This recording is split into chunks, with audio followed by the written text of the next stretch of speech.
All right, so let's think about some motifs or some things that we'll commonly see in mechanisms. The number one thing that'll be very common is called a nucleophilic attack.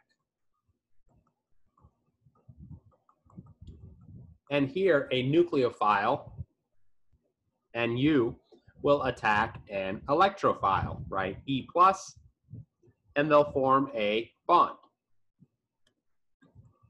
So this will be very commonly seen. An example of this could be an acid-base reaction.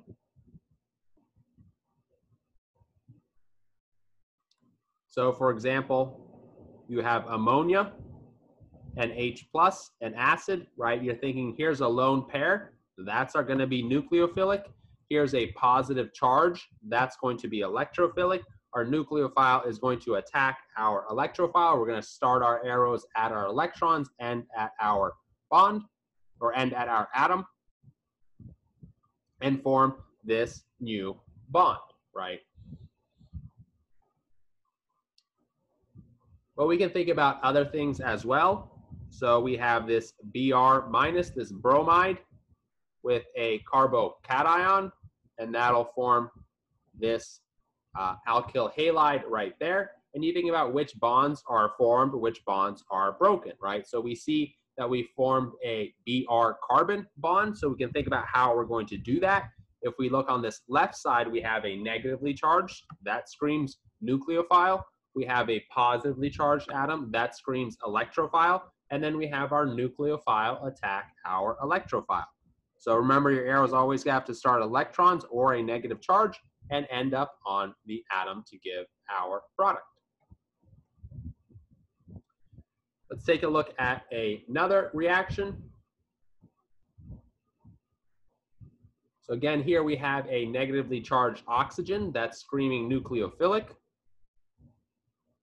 And then we have this compound here called an acid chloride. And so if we're thinking about this compound right here, we know we have some dipoles right there. So we're thinking that this central carbon here is quite electrophilic. Remember that although this chlorine does have lone pairs, chlorine doesn't form more than one bond, and so we're not thinking that's going to be nucleophilic.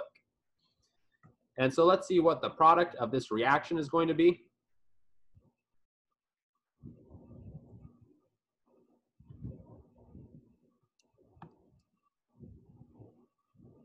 Right, and we want to think about what bonds are formed and what bonds are broken. So we can see we've still got the Cl intact, so we don't really have to worry about that. We've got this Cl with a methyl there, so we don't have to worry about that.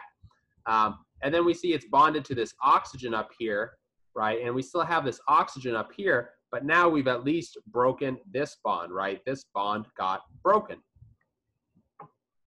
And then we think about the other atom, right? We have this CO bond, right? We have that CO bond there. And then we have another carbon-oxygen bond. So think about where that comes from. And what you'll identify is there's a bond formed between the oxygen and this carbon. And so if you're thinking about how you're going to draw that, right, you can push your arrow from your nucleophile to your electrophilic carbon. But now we have to be careful, right? We can't break the octet rule.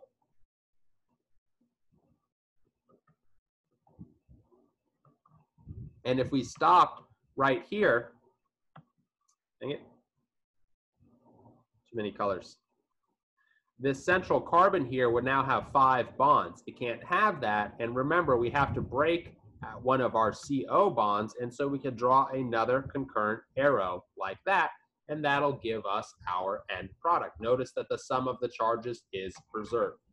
You don't necessarily have to draw this mechanism this way. There's usually multiple ways to draw a mechanism.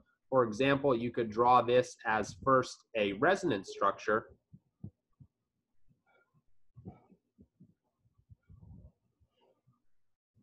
Like so. And then don't forget this positive charge. And then this oxygen can attack this positive charge, and you get the same product in the end, right? So maybe it's one step, maybe it's the other one.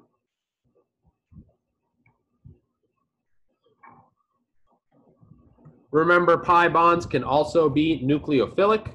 So we could have this interacting with some HBr to give us this product over here. And so you want to notice what bonds are formed, what bonds are broken, right? We're going to break this pi bond. We're going to form a carbon-hydrogen bond. Think about this carbon right here. It has 3 hydrogens bound to it, whereas this one only has 2. And then we're going to kick a bromide out by itself, right? So this bromine has to somehow gain electrons. And so if you're able to piece that all together, we've got to break this bond, form a CH bond, and then we've got to break this HBr bond with the the electrons in the bond going on to the bromide. And so remember that hydrogen can't have more than 2 electrons. And so we have to draw this in one step, right? We can't draw an intermediate with hydrogen having 2 bonds. And then, of course, we're left with a positive charge on one of our carbons. So get familiar with nucleophilic attacks. We'll be seeing them a lot throughout this course, and get good at drawing these arrows correctly.